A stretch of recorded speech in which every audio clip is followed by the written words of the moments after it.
Bismillahirrohmanirrohim. Assalamualaikum warahmatullahi wabarakatuh. Salam sejahtera bagi kita semuanya. Salam, Om Swastiastu, Namo Buddhaya, Salam Kebajikan. Pada video kali ini, kelompok kami akan mempresentasikan hasil, insight, dan analisis dari PBL Group kami yang berjudul Demand Trend Analysis and Transaction Conversion Rate for Providing Better Customer Satisfaction. Kami dari kelompok PBL 76 dan berikut adalah daftar anggota kelompok kami. Yaitu yang pertama ada saya sendiri, yaitu Bima Rakajati. Yang kedua adalah Raihan Cahyo Wicaksono, dan terakhir adalah Gita Anafi Idana. Untuk bagian yang pertama, saya akan membahas tentang business overview yang berisi informasi umum perusahaan. Proyek kali ini, data yang kami analisis diperoleh dari mitra Big Labs yang bernama Ralali. Ralali adalah salah satu bisnis unit terbesar yang ada di ekosistem Ralali, yang bergerak sebagai business-to-business marketplace platform, di mana platform ini memberikan solusi melalui teknologi dan fitur terkini untuk membantu pemasok dan pembeli dalam mengembangkan bisnisnya. Lalu selanjutnya adalah Business Process Model and Notation atau BPMN.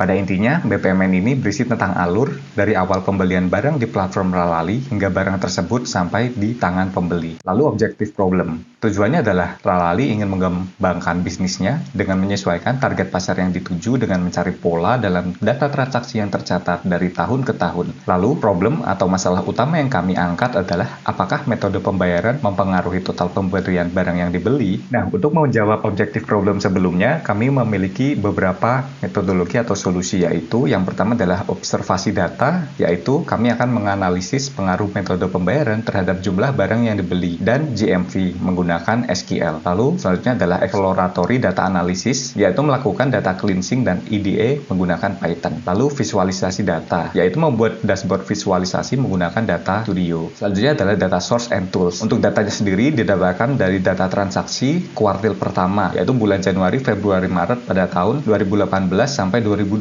Dan tools yang kami gunakan adalah Google BigQuery, Colab, dan Google Looker Studio. Selanjutnya adalah Keymetrics, yaitu alat ukur untuk menilai perkembangan pada perusahaan Ralali. Keymetrics yang kami gunakan adalah tingkat total pembelian barang tiap metode pembayaran, tingkat pendapatan per kategori, dan tingkat transaksi tiap kategori. Selanjutnya adalah user segments atau segmentasi pengguna. Ada 3 segmen pengguna di Ralali, yaitu tim internal Ralali, merchant, dan pembeli. Lalu apa sih challenge atau tantangan yang harus Ralali hadapi? Yang pertama adalah tidak semua orang terbiasa melakukan pembayaran menggunakan teknologi seperti e-wallet. Lalu tidak semua pembeli menggunakan kartu kredit. Lalu meyakinkan calon pembeli untuk menggunakan metode pembayaran tertentu. Dan yang terakhir adalah menjaga loyalitas pelanggan agar tidak lari ke kompetitor. Lalu apa sih yang diharapkan oleh Ralali? Yang pertama adalah mengetahui top 5 kategori dengan revenue tertinggi. Kedua adalah top 5 kategori dengan total transaksi tertinggi. Yang ketiga, tren perkembangan GMV year of year Ralali pada kuartil pertama tahun 2018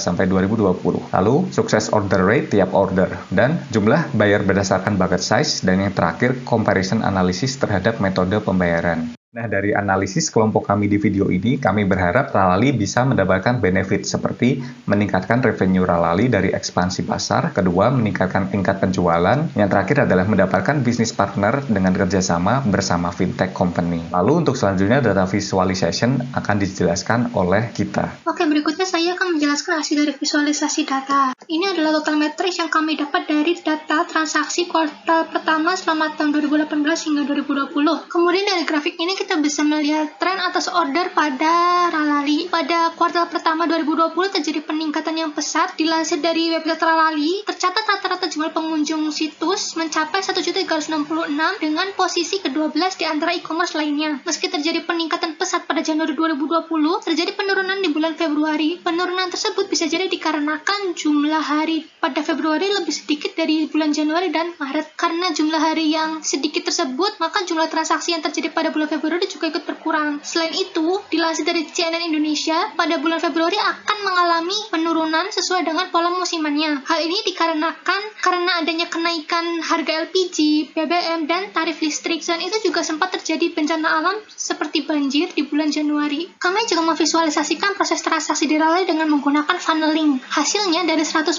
atau 25.407 total transaksi, semua transaksi tersebut sudah dibayarkan. Tetapi ada 8% total transaksi yang belum terselesaikan. Kesimpulannya, kinerja dari Rallye masih belum maksimal karena ada penurunan persentase funnel chart lebih dari 5%. Di slide ini kita bisa melihat bahwa DKI Jakarta, Jawa Tengah, Jawa Barat, Banten, dan Riau menduduki 5 posisi teratas apabila ditinjau dari total transaksinya. Hal ini bisa jadi dikarenakan tingginya tingkat UMR dan padatnya jumlah penduduk yang mungkin menyebabkan tingginya total transaksi. Oleh karena itu terdapat potensi makin banyak jumlah pembeli. Dari 51,4% total transaksi barang yang dipesan, hanya 48,6% transaksi yang terselesaikan, sehingga ada 2,8% total transaksi yang belum terselesaikan. Kesimpulannya adalah Rallye harus memaksimalkan layanan pengiriman barang mereka agar persentase dari total barang yang dipesan dan terselesaikan bisa seimbang. Sebanyak 80,8% transaksi di Rallye dibayarkan dengan menggunakan transfer bank. Hal ini disebabkan karena seller di Rallye menjual produknya secara grosir, yang mana membuat para pembeli lebih memilih metode transfer bank mengingat harga nominalnya bisa sampai jutaan. Kemudian kami juga memvisualisasikan data untuk kategori performance. Agriculture and food berada di peringkat pertama kategori dengan total penjualan tertinggi. Hal ini mungkin dikarenakan karena bercocok tanam merupakan salah satu kebiasaan yang banyak dilakukan oleh masyarakat. Ditambah lagi tanah Indonesia yang subur. Banyaknya masyarakat yang bercocok tanam otomatis memberikan berkah tersendiri bagi toko-toko pertanian. Selanjutnya di bawah agriculture and food ada computer and communication di peringkat 2. Meskipun total transaksinya bisa terbilang jauh dari kategori agriculture, tetapi total revenue-nya lebih tinggi daripada agriculture and food. Hal ini mungkin dikarenakan harga satuan barang elektronik lebih mahal dibandingkan barang untuk pertanian. Lalu selanjutnya adalah analysis result and conclusion. Yang pertama, analisis result yaitu order trend dari data transaksi yang tercatat oleh Rallye pada kuartal 1 tahun 2018, 19, dan 20. Ada tren di mana adanya penurunan jumlah transaksi pada bulan Februari dan disusul kenaikan angka transaksi pada bulan Maret. Pola ini berbanding lurus dengan jumlah pendapatan yang diterima Rallye. Lalu kinerja dari Rallye dapat ditingkatkan karena dilihat rata-rata kinerja Rallye ada 7% pesanan buyer yang belum diproses. Hal tersebut dapat berdampak pada loyalitas pelanggan, sehingga Rallye juga harus mempertahankan kinerjanya di bagian pengiriman karena angka pesanan yang diproses sudah seimbang dengan pesanan yang dikirim dan angka penyelesaian pesanan sudah setara dengan jumlah pesanan yang diterima. Lalu selanjutnya dilihat dari visualisasi yang tadi, provinsi dengan angka transaksi yang paling tinggi ada di DKI Jakarta dan disusul Jawa Tengah, Jawa Barat, Banten, dan Riau. Lalu 86,9% transaksi di Rallye menggunakan metode pembayaran bank transfer yang lalu diikuti pembayaran melalui e-wallet sebesar 12% dan pay later sebesar 1%.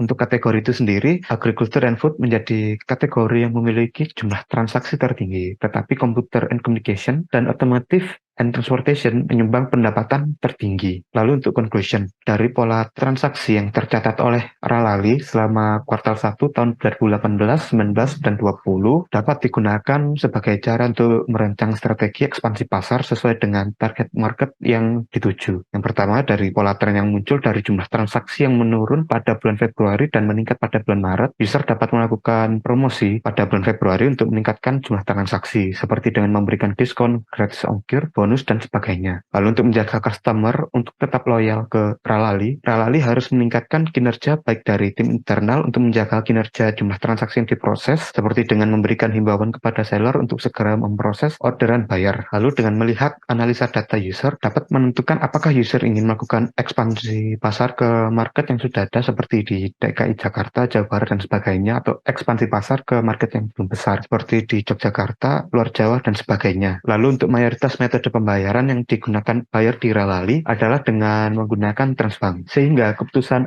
Rallye untuk bekerja sama dengan perusahaan fintech sudah cukup baik, sehingga dengan ada kerjasama tersebut tingkat transaksi dapat meningkat karena adanya kemudahan yang diberikan dari fintech tersebut. Lalu yang terakhir, user dapat melakukan ekspansi kategori produk agriculture and food apabila user ingin masuk ke pasar yang memiliki jumlah transaksi yang paling besar. Tetapi apabila user menginginkan pendapatan yang paling besar, maka user dapat melakukan ekspansi masih ke kategori produk komputer, and communication, dan automotive and transportation. Demikian video ini kami sampaikan. Semoga materi yang kami sampaikan bisa bermanfaat bagi kita semua. Kami mohon maaf apabila salah kata. Terima kasih.